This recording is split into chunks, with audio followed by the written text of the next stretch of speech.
Многие жители нашей столицы, наверное, уже заметили, что на месте, где раньше была городская баня, стартовали археологические раскопки. Для чего проходит этот процесс, кто этим занимается, ну а самое главное, каковы основные цели и задачи, узнаем сегодня в рамках проекта «Испытано на себе». Ну а для начала давайте познакомимся с человеком, который руководит всем этим процессом, да и вообще знает все о том, как развивается археология в нашей республике. Здравствуйте. Здравствуйте. Юрий Александрович, знакомьтесь, является директором Арктического научного исследовательского центра в Республике Саха-Якутия. И, собственно, давайте начнем поэтапно. Почему выбрано именно это место? Как вообще проходит процесс подбора и кто контролирует все это? Добрый день, Дарья, уважаемые телезрители. На самом деле здесь проходят работы по археологические раскопки, связанные с государственной историко-культурной экспертизой. Данная процедура зафиксирована в федеральном законодательстве, и в соответствии с ней перед началом любого строительства, если это вновь освоенные места, если они имеют перспективу с точки зрения как раз историко-культурной экспертизы, проводятся обязательно археологические раскопки. Цель их – это обнаружение и в дальнейшем спасение, потому что мы знаем, вот здесь же будет строительство, соответственно, более ценные экземпляры, которые можно спасти, то есть забрать из естественной среды. Перед этим все это будет сфотографировано, все это будет запротоколировано, зафиксировано, и в том числе в художественном плане, чтобы сохранить данное место с точки зрения культурного наследия. А те артефакты, которые будут возможно, мы их как раз заберем из естественной среды и перевезем в музей. Зарегистрируем, проведем их экспертизу, установим их ценность и историка, и культурную, и хронологическую ценность. В принципе, здесь, как вы видите, довольно большая территория, более 1000 квадратных метров. Здесь предполагается строительство гостиницы «Космос». И в соответствии с этим фирма, которая этим будет заниматься, да, по требованию департамента по охране департамента культурного наследия, по их требованию, они здесь производят в соответствии с федеральным законодательством, попросили нас сделать здесь раскопки.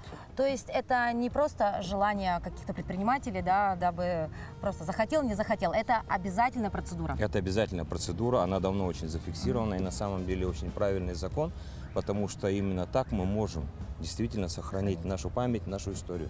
Если говорить вообще о развитии археологии в республике, да, как часто вот проходят подобные мероприятия? Мы ведь знаем, что совсем относительно недавно, да, ваш центр стал заниматься этим. Ну, вообще история центра, Арктического научного исследовательского центра была положена в 2004 году.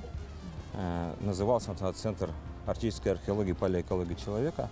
И с тех времен вот именно наш центр с 2004 года начал заниматься раскопками. Они имеют постоянный характер. По мощности они, конечно, разные. Почему? Потому что кроме того, что мы выполняем работы для строительства, мы выполняем работы по исследованию и спасению памятников по госзаданию. Это то, что нам поручено правительством. В соответствии с этим у нас есть и плановые работы, которые ведутся постоянно, регулярно. Есть работы вот такого как бы вызывного, что ли, плана. Поэтому могу уверенно сказать, что в принципе археологией занимались на территории республики всегда. Ну, по крайней мере, в 60-х, послевоенных годов в разной степени интенсивности, но точно. Но дело в том, что сейчас мы, из-за того, что все-таки видим, времени проходит все больше и больше, утраты памятников все больше риски, в соответствии мы работаем и по госзаданию, и по вызовным моментам очень плотно. То есть работы у вас хватает? К счастью. К счастью. Но единственное, что недостаток, что она вот сезонная немножко, но опять же в зимний период времени, где-то с октября-ноября, в связи с тем, что у нас достаточно материалов, мы формируем экспозицию нашего археологического музея, занимаемся передачей и камеральными работами по тем новым артефактам, которые есть. Надо отметить, что у нас больше 450 артефактов, которые в ранние периоды были сделаны. Наш музей имеет тоже федеральный статус, хотя и находится на нашей базе, да, и поэтому в зимнее время работы хватает. Она просто более спокойна, но, наверное, менее романтичная, чем вот здесь. Здесь, конечно, мы видим, да, здесь большое количество людей сейчас задействовано, да. Кто это?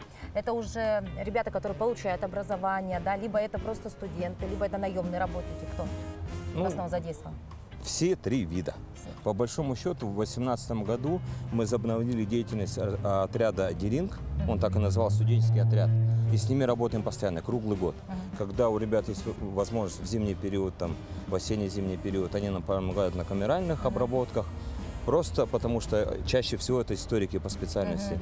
В зимнее время они здесь работают. Конечно, не бесплатно, ну и нам самим это надо, потому что и студенческому отряду это надо.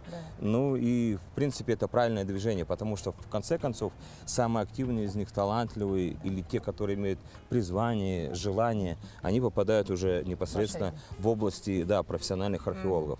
Конечно, мы не чураемся работой наемных рабочих, особенно когда необходима специфическая техника. Ну, сами видите, здесь же все вручную не сделаешь. Много чего приходится делать с помощью механизмов и так далее.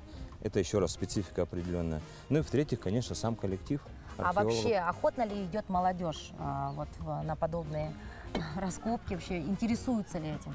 Вы знаете, вот в этот раз, когда мы объявили, ну не конкурс, призыв, скажем так, да, в открытом доступе, очень много приходит от школьной скамьи. Конечно, мы не можем школьников сюда брать, к сожалению.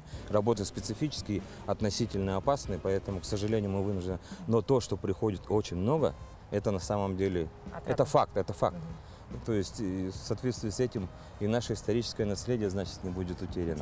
А так отношения и со студентами, и с волонтерами, кстати, которых довольно большое количество из наших ответственных граждан, из граждан-патриотов Якутска, мы никогда не ощущаем здесь недостатка, честно. То есть рук хватает? Рук хватает. А что касаемо сроков, да, наверное, многие жители города интересуются, ну вот когда это все завершится, да, и есть ли у вас определенные сроки, и вот ну, через сколько вы покинете этот участок? Да, как я уже сказал, работы проводятся в рамках процедуры, которая должна обеспечить строительство гостиницы «Космос», и мы планируем их закончить к концу октября, начало ноября. То есть до того момента, как у нас есть разрешение на данного вида работы, мы должны максимально здесь выявить все обнажения, то есть это примерно 17-й, от 17 века и моложе, ну до 20 века, да, мы должны здесь суметь обнаружить, что можно опять же вывести, что можно запротоколировать, оставить в земле и так далее. Ну, на данный момент мы еще находимся пока в 20-м веке, однозначно, однозначно. Это только первый слой, да, это 20-й? Не, это третий слой. Это третий слой? Это третий слой. Мы техногенное обнажение сняли уже механическим способом.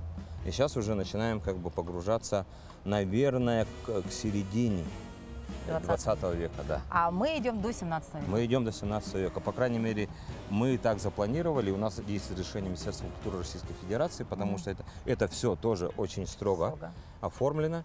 И в соответствии с этим у нас разрешение до 17. Ну, в принципе, тут дальше уже ничего не может быть. Год рождения Якутска какой. Да, но мы все знаем. А вот посмотрите, мы сейчас вот видим это остатки зданий, да, сооружений каких-то, да. Также мы видим, здесь у нас есть вот это как тротуар, тротуарная плитка, Нет, да, тех времен? Правильно называть мостовая определенно. Мостовая, да. И, соответственно, ребята уже находят какие-то предметы быта, да? Находят обязательно. То есть, находят, да. но пока они еще не имеют огромной ценности, да? Все зависит не только от того, что насколько они древние, так скажем, да, старые, а еще от того, насколько они уникальны.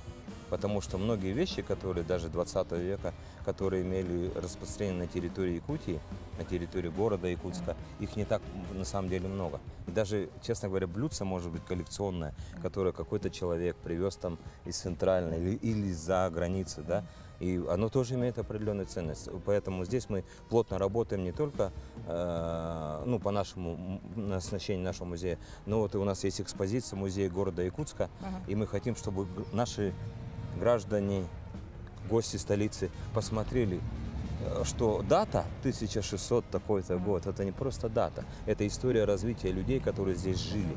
В соответствии с этим, и в этом тоже уникальность есть. И мы вот в музее города Якутска постоянно обмениваемся экспозицией и постоянно стараемся пополнять, чтобы люди понимали, насколько наши люди здесь живущие могли путешествовать, насколько они были, ну, в своих увлечениях разнообразные, насколько они были вот такими людьми, и не только образованными, но еще, может, и богатыми. Богатыми, может быть, да. Ну, собственно, я думаю, самое время приступить уже непосредственно к самим работам, потому что, я думаю, многим телезрителям вообще интересно, каково это вот кисточкой сидеть, да, и все очищать. Ну, и познакомимся с ребятами, которые этим увлеченно занимаются. Ну, и, может быть, вот так вот мир археологии будет понятен нам, телезрителям. Елена Николаевна, он сейчас как раз вот так вот разграничиваются поля на начальном этапе. Я думаю, мы пойдем... Мне вас жалко, конечно.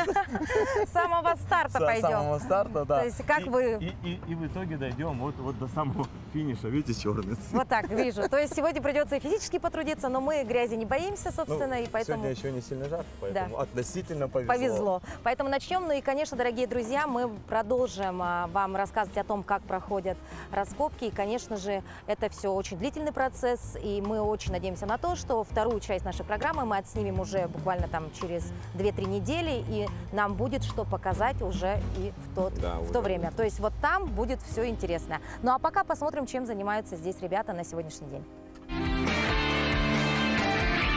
Испытано на себе.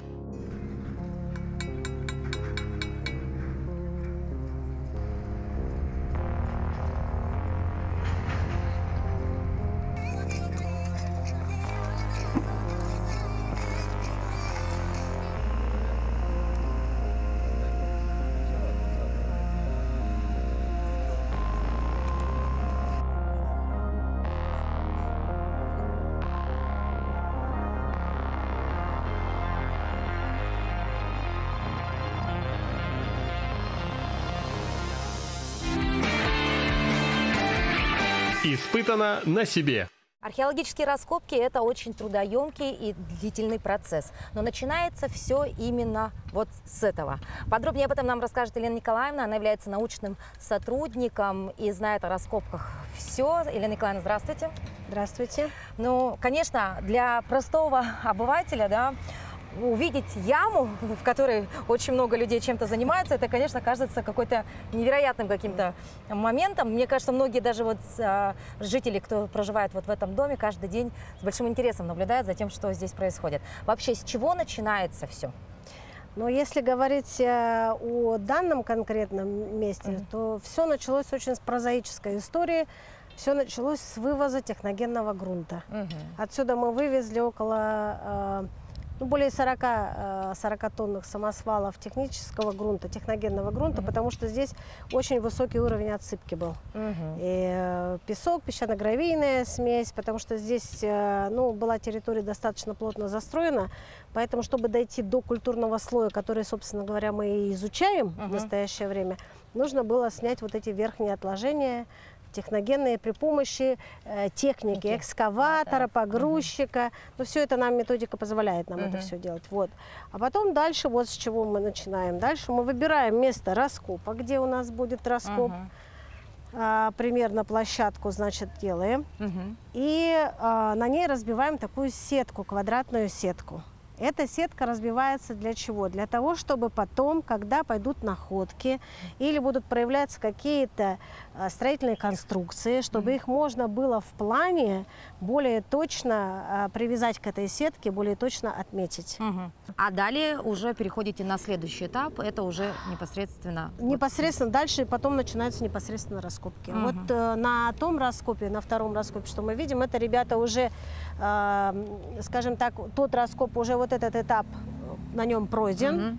Там уже все отнивелировано, там идут полноценные раскопки. Здесь мы тоже после нивелировки поверхности тоже начнем раскопки. Тоже сюда посадим ребята, они тоже начнут копать также. Вот эту обвязку мы делаем, она, честно говоря, нужна для того, чтобы наиболее точно квадраты разметить. И для фотографии, чтобы получилась сетка, именно такая, на фотографии, чтобы была видна сетка раскопа. Дальше, чтобы она не мешала во время раскопок, мы ее снимем. Вот там вы ее не видите, эту Да, да, сетку. да. Хотя это то же самое, тот раскоп прошел этот же этап. Он точно так же был обвязан, точно так же были натянуты вот эти веревочки, при помощи которых вот, ну, как бы мы разделили весь раскоп на эти квадраты. Все, понятно. Всё. Так, ну я тоже приобщусь Да, к вашему да, пожалуйста. нелегкому делу Вот, и, собственно, можете беру забрать, за... отнять у Валеры. Да. Валера, рейку. отдайте, пожалуйста, мне. Так. Так. Значит, Что делать? Валера Перед сейчас палочкой? объяснит, как нужно передвигаться. Валера. Объясни. Ну, надо стоять прямо и руки не закрывать. Вот этот вот, Кого не закрывать? Вот так вот держать? Да. отметки. И будете двигаться. И смотрите вон в ту сторону. На парня туда, Ага. в кусты. Ну, чтобы у него была поверхность реки, была повернута правильно, чтобы он видел. Ага. Ну, посмотрим. И Работает? нужно двигаться, где ставить рейку. Но Валера будет подсказывать вам, помогать. Надо перед каждым колышком ставить. Да. Вот так вот змейкой. Так. Все понятно. Но, если что, Валера откорректирует. Да. Итак, продолжаем. Подожди секунду. Ты вперед ушел на одну линию? Нет, не ушел Переступил? же? Нет, Значит, туда тогда вперед. вперед. Перед палочкой. Да. Ставим Ставим Потом перед пойдем палочкой. направо. Хорошо. И главное не закрывать. Костя, стреляем. Себя немного. От себя просят. От себя. Это что? Еще, да, еще. Да, чтобы не было. Видишь? 93. Еще раз повтори. 93. Оп. Теперь дальше. Дальше. Так. Так, Перед колышком. Да, перед Да. колышком и держим максимально. Переходите по моей команде. Хорошо. Ага. Слушаюсь. Дальше. Еще раз. 91. Угу. Дальше. Ой, как у вас интересно тут все. Так, хорошо. Опля. 191. И вот так Дальше. вот целый день, да, у вас? Когда надо будет. Испытано на себе. То есть, вот видите, поверхность, она неровная, да? Да. Она у нас не как стол. Где-то бугорки, где-то ямки. И все это здесь отражается. Вот, например, где ямка, здесь показатель будет поглубже, видите? 180. Да, где повыше, там вот наоборот. Понятно. Повыше, Ну, то есть да. именно для этого и Да, делается. да, чтобы можно понять и рельеф, насколько он неровный. И уже потом просто от каждой метки, это вот я говорю, мы будем дальше углубляться и считать уже там эту. Лена Николаевна, как вы пришли в такую интересную профессию? Это очень интересно. Вот жили, нету жили, да, или кто? Не, у меня очень простая история. Я мечтала об этом с 3 класса. Да вы что? Да. Случайная находка. Однажды я шла в школу в дождливый осенний день в резиновых сапогах и наступила, подскользнулась на что-то и вывернула, короче, монетку старинную. То есть вот И вот это был решающий момент. Я пришла в школу и сказала учительнице: я хочу быть тем. Я не знала слова археолог тогда вообще, представления не имела, что это такое. Сказала: я хочу быть тем, кто копает в земле и находит старинные вещи. Потом весной у нас было сочинение, это в конце 3 класса было сочинение, как это называется-то? Районное это отдел образования, районо, вот. Было сочинение, кем я хочу стать. Ну, это понятно была уже, профессия. да, И я к учительнице опять подошла и сказала, говорю, я вот еще раз повторите, я хочу стать вот тем, кто копает. Она мне написала прямо на доске слово археолог, чтобы я правильно его написала. И я написала сочинение, и так я старалась. Я эту монету носила с собой, я ее, знаете, что сделала? Я ее вот так подложила под листочек, карандашом и так все заштриховала, все, и аверс, и реверс показала. А сочинение писали на листочке с этими с печатями району. На следующий день моего дедушку вызвали в школу и отругали по полной программе и сказали, что ваша внучка испортила нам все показатели, она испортила сочинение. Рисовать же нельзя было, испортили, да? а я от души рисовала. И то есть вот так, можно сказать, вы выбрали свою судьбу уже, да? Все-таки археолог, в чем прелесть этой профессии, если вот взять в целом? Ну вот сейчас, допустим, молодые люди сидят и не могут никак определиться с будущей профессией, к примеру, да? И стоят на таком распутье. Если говорить о профессии такой, как археолог, это все-таки, наверное, не просто профессия, это же и смысл жизни уже. Это профессия для любителей приключений. Мгм. Я думаю так. Любителей открытий, приключений, потому что для каждый день работы археолога он связан с какими-то открытиями. Мгм. То есть открытия могут быть не только в поле сделаны, но и вот мы выкопали, материал собрали, привезли к себе в лабораторию и начинаем камеральную обработку, начинаем изучать материалы, можно там сделать открытие, и даже не одно. И вот в этом прелесть нашей профессии. Потому что я говорю, иногда в некоторых профессиях люди стремятся сделать открытие всей своей жизни, Да. всю жизнь идут к открытию. А у нас есть возможность Каждый сделать день. маленькие, Ну, но каждый день, да. А если, допустим, говорить все-таки о том, что вот человек, работающий в этой сфере, для него, конечно, каждый вот какой-то объект, он по-своему, да, важен, и он всегда остается в памяти. Вот на вашей памяти, может быть, есть какой-то предмет, который вот вам душу греет, или который остался навсегда в вашем сердце, да, может быть, какая-то находка определенная? Да, конечно, есть. Мне кажется, у каждого, кто выезжает в поле, есть, наверное, не один такой предмет. А если говорить о ваших таких, ну, самых, может быть, ярких, может, самых ценных, Ну может вот быть, памятных? самое ценное, самое памятное у меня это открытие погребения бронзового века с обрядом трупосожжения. Это вот недалеко от Якутска, кстати, было в местности Налигер, это в северной части Туймады. А там мы копали поселение бронзового века. И материал был очень такой невзрачный, какой-то камень у нас в Туймаде, кремень такой трещиноватый, сухой, не очень выразительный. Вот, и мне что-то я немножко заскучала и взяла парочку студентов и говорю, пойдемте на разведку. Ну и вот мы с ними взяли лопаты и пошли в окрестностях смотреть, какие-то перспективные места, может быть, что-то откроем, новую стоянку или что-то. Ну и вот в какой-то момент я сказала, так, вот, бьем шурф здесь. Начали бить шурф и вытащили лучевую кость человеческую. Это понятно было, и обожженную, то есть с обрядом трупосожжения. Сразу понятно стало, что это что-то такое. И на сегодняшний день это вот погребение Налигер, это у нас такое классическое погребение бронзового века, потому что считается, что в бронзовом веке у нас появилась традиция на территории Якутии сжигать умерших. Вот такой классический, случайно, как говорится. Да? Это, не знаю, может быть, это не случайно. Я все время говорю, существует, помимо всех богов, существуют еще боги археологические. Они свои, они направляют, да, они указывают, да, которые как-то нас поддерживают. Я все время говорю, что боги археологические все время рядом со мной. А есть ли тогда какая-нибудь мечта у археолога? Вот интересно тоже, да? Если говорить, у вас каждый день практически открытие, работа интересная, все время что-то новое, даже там и в зимний период, да? А вот есть ли у вас, может быть, на каких-то раскопках побывать или, может быть, что-то найти? Ну, если это касается непосредственно территории нашего региона, то мечты у меня таких больших две.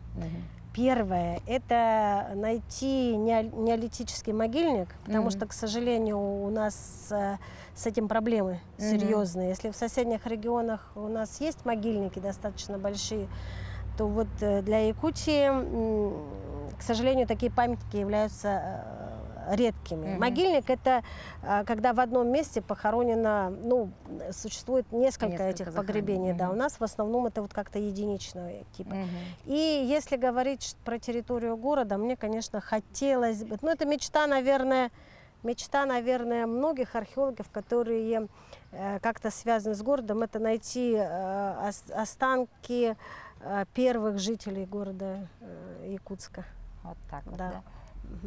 То есть, дай бог, чтобы мечта хотя бы одна из двух сбылась, да? Надеемся. Собственно, у вас работа-то кипит каждый год, ежегодно. Я думаю, может быть, когда-то, где-то и найдется какие-то вещи. Хотя здесь, как нам уже сказали, навряд ли, да, такое может случиться на этом участке? Как говорится, мыши сквозь землю видеть не можем, поэтому здесь может быть все, что угодно. Здесь может быть Ну, помимо того, что эта территория связана с освоением городской территории, то есть с первыми горожанами, здесь, вот понимаете, место очень удобное для поселения, потому что это высокая терраса и рядом вода.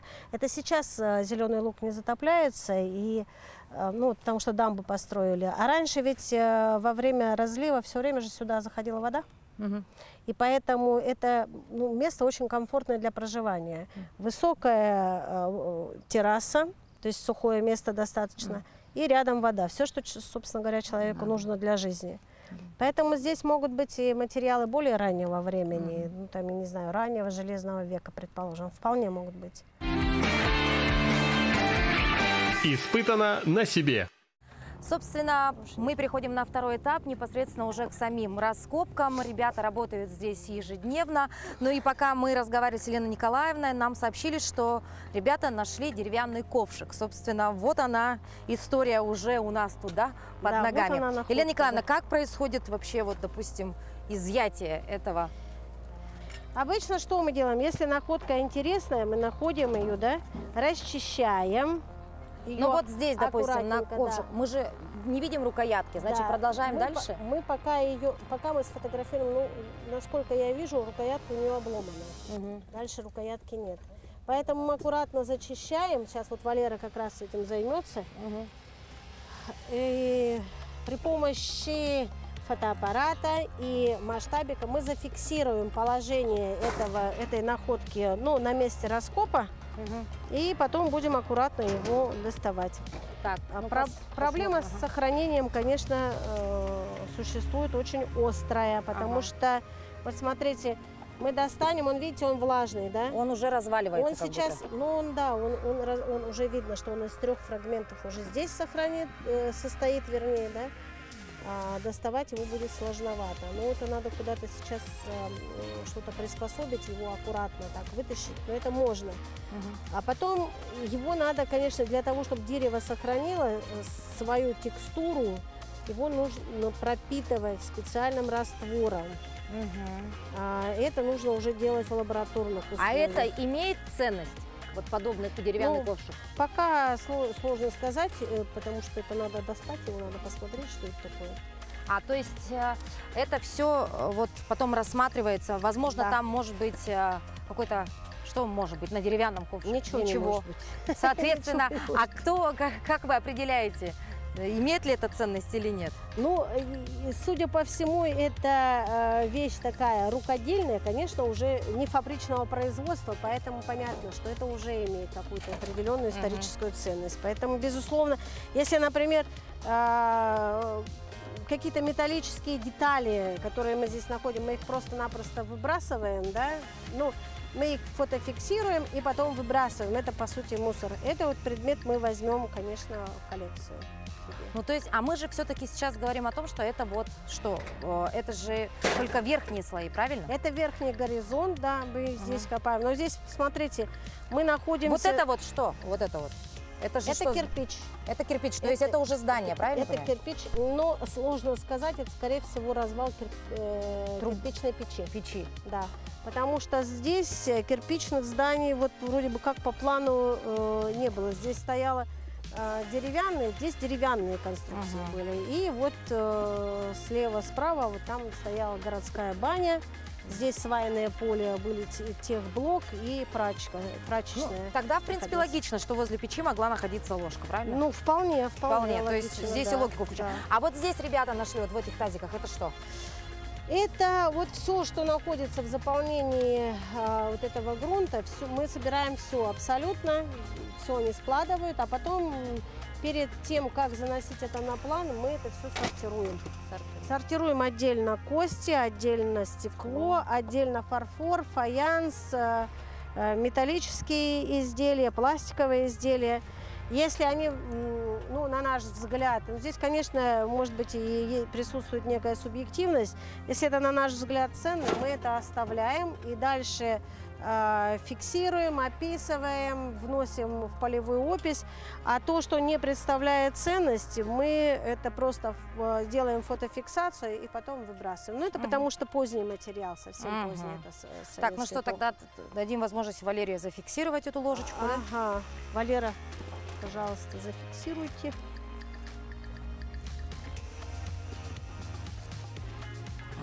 Развалилась наша Что за ложечка. глина? Коля.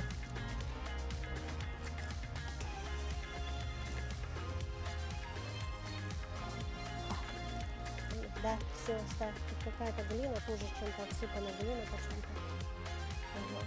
Все, и здесь заканчиваешь. Угу. Не-не, вот это сними. Это сними. Ага, и все. Вот до этого уровня, все, дальше не надо. Угу.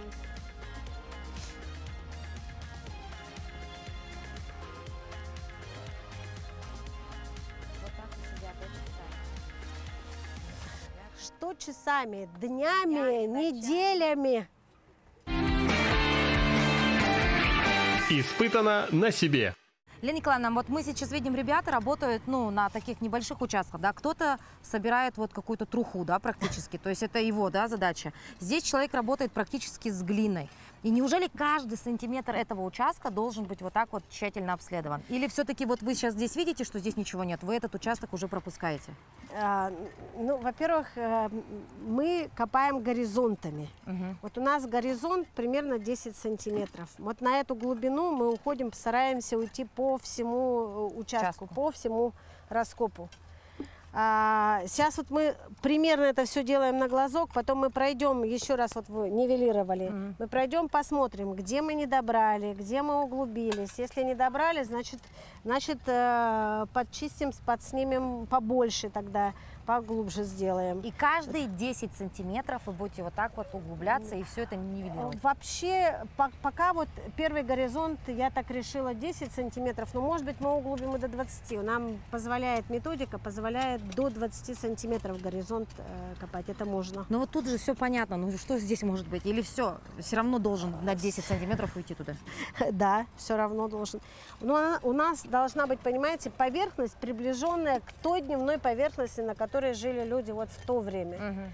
Мы не можем же копать ямы, рытвины. И так у нас получается, видите, вот здесь, кстати, очень хорошо видно, ну, наверное, на другом участке это надо показать. Вот там, видите, чурочная мостовая. Да, видите, видим, да, видели мы ее, да. Вот если мы с вами подойдем поближе, подойдем, посмотрим.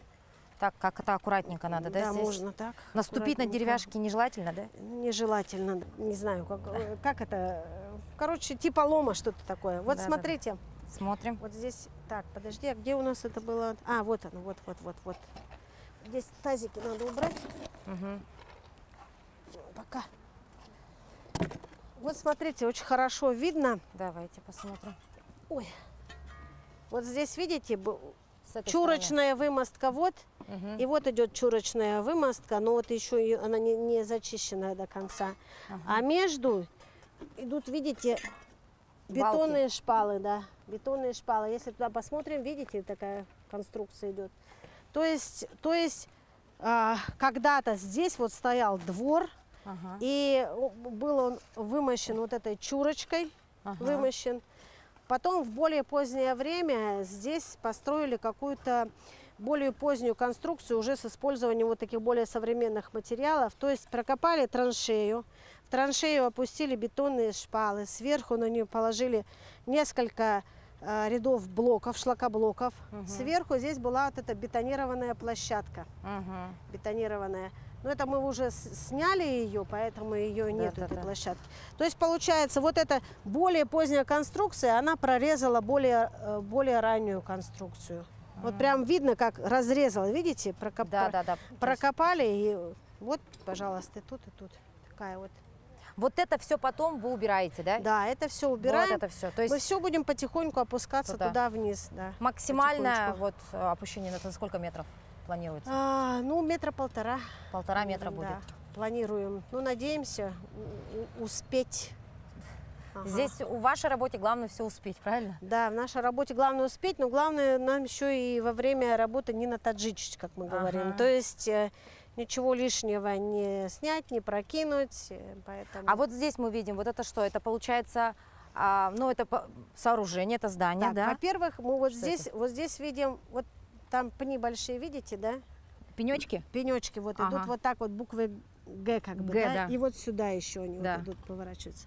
Это так называемый заплот. Заплот – это глухой забор, когда вкапывались вот такие основания столбы с боковыми пазами, и между ними вкладывались либо полубревна, либо доски, и получался ходить. глухой забор. Ага. Глухой забор.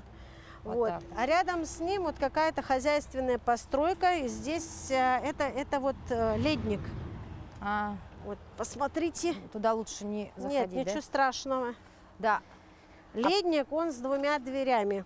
То есть верхняя дверь, вот она открыта. Сейчас мы ее открыли специально, потому что когда мы ее вскрыли, тут был лед стоял. И вот вторая дверь. Ну, это в ледниках так положено, оказывается, чтобы лед не таял.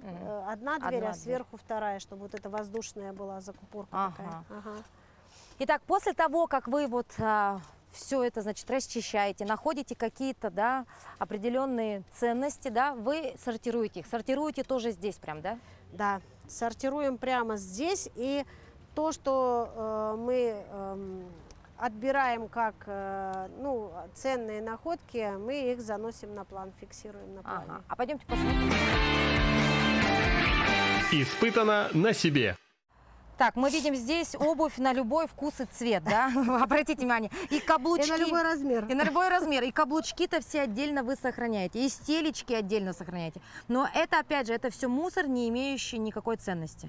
Ну да, мы это, Вот не, калоши мы есть. это не сохраняем, мы это фото фиксируем Ага. и потом отправляем это в мусор. Ну, потому что это материал поздний, собственно говоря, не являющийся, собственно, археологическим. Но я говорю, иногда бывают очень интересные находки. Посмотрите, даже пуговки Да, сохранились. сохранились. Вот такая вот, видите, какая-то Какая-то якутская модница. ходила здесь. Вот в таких в 50-е, 60-е годы, ходила вот в такой вот таких Обуви. резиновых колошках.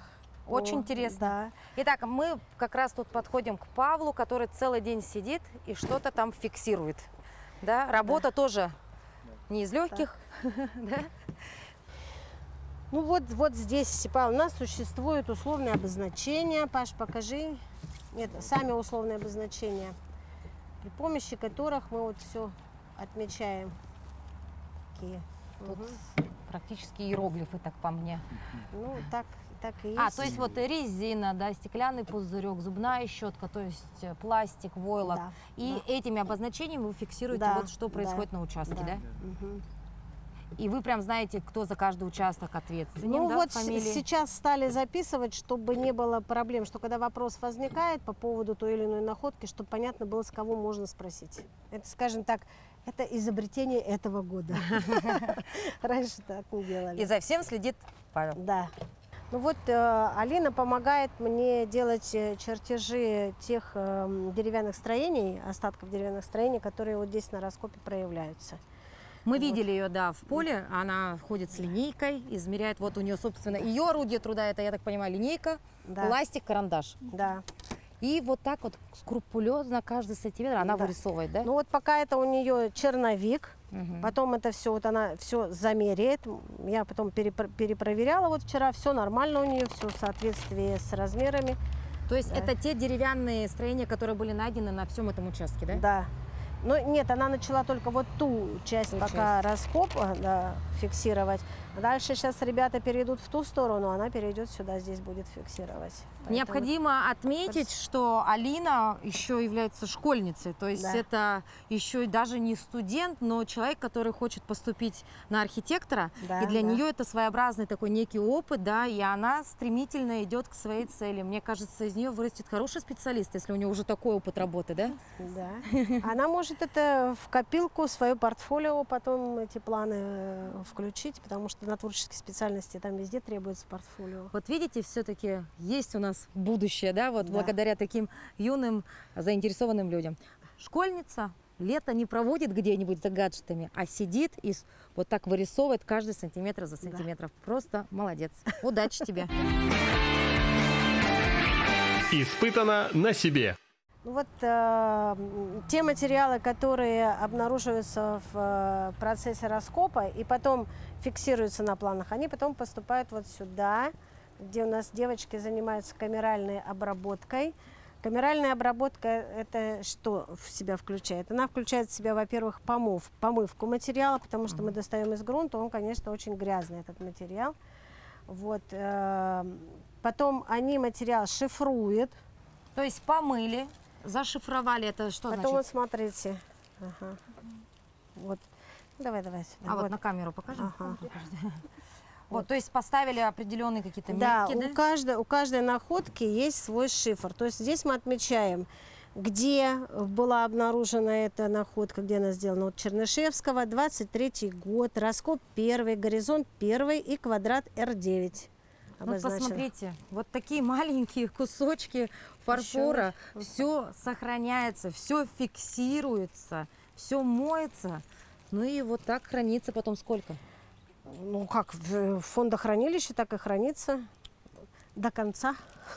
Дней наших, да? Вот так. И это касается, вот представляете, примерно сколько, я не знаю, можно вот таких вот вещей увезти? Это будут тысячи. Это будет несколько тысяч. Мы обязаны их все зафиксировать или выборочно? Нет, фиксируем все, абсолютно все. Ну вот, видите, девочки, промывку сделали. Это вот сушка, идет просушка. Вот то есть кто-то когда-то разбил вазу, а мы сегодня собираем ее по крупицам и проделаем такую работу. Вы только подумайте, посмотрите, ну вон береста была, отвалилась там с дерева, да, к примеру, а сегодня она лежит здесь. Да, вот парфюмерный флакон стоит прекрасный, цельный парфюмерный флакон. Вот, какая-то тоже... Какая-то баночка тоже. Вот, ну, на некоторых тоже бывают, вот сохраняются клейма, по которым тоже можно определить, что это, и датировку примерную. Ну а на сегодняшний день вот с этого участка самое интересное, что нашли? Ну, допустим, что имеют? Я вот могу вам показать монеты. Уже есть монеты? Есть монеты 18 века есть, и есть середина 19-го. Вот так, давайте посмотрим все-таки. Казалось бы, что обычно на раскопках вот именно за этими монетами, за такими вещами, да, охотятся, и люди только их собирают. На самом деле нет. Только посмотрите, чем занимаются эти юные ребята. Скрупулезно все фиксируют. Вон даже половину пуговки какой-то чьей-то. Пока весь мусор собирают.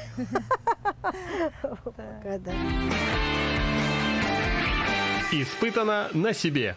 Вот монета 1914 года. Тоже, видите, все в пакетиках, все подписано. Просто так. Это 1914 год. То есть вы рассмотрели, да? Да. 1914 год. То есть там как-то видно, да? Да, видно. Это мы с помощью лупы мы это рассмотрели. Так, дальше держите. Не перепутаем, потому что не подпитано. Тоже вот очень плохой сохранности, но это 1858 год плохой сохранности. К сожалению, вот знаете, в верхних горизонтах грунт мы используем много, видимо, всякой химии. Очень агрессивный и сохраняется плохо. Да? Вот это вот видно будет. Вот это единственное, которое нормально сохранилось. Ага, вот мы видим. Видно. Ага, Николай I. Николай I, видно, да? Обратите внимание. Николай I. Обратной стороны поворачивайте, вот написано 1 копейка серебром, 1840 год. Ну вот это очень хорошо сохранилось, да? Да, это хорошо сохранилось. Очень хорошо. Николай I.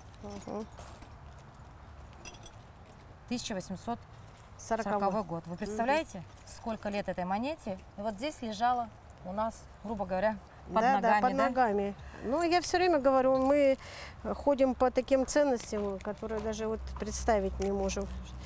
Ну что, вот так проходят археологические раскопки на месте городской бани по улице Чернышевского. Ну что, дорогие друзья, я надеюсь, конечно, что там в глубине еще есть много чего интересного, конечно. Я уверена в этом, да. Но и сегодня мы убедились в том, что работа археолога – это, конечно, что-то уникальное. Это интересно, это завораживающе, и это действительно этим должны заниматься люди, которые этим живут. Случайных людей, мне кажется, здесь просто быть не может. И одна из них – это Елена Николаевна. Мы благодарим вас за участие в нашем проекте. Но и мы, как вам уже анонсировали, дорогие друзья, о том, что мы приедем сюда обязательно чуть позже, потому что нам сказали, что все интересное будет ниже. Ниже, и там будут что у нас, что может быть там? Все будет. Все будет. То есть мы будем следить за этим и, конечно же, еще посмотрим, что же нам раскроет наша якутская земля, что она хранит в себе. На этом мы не прощаемся, увидимся, до новых встреч.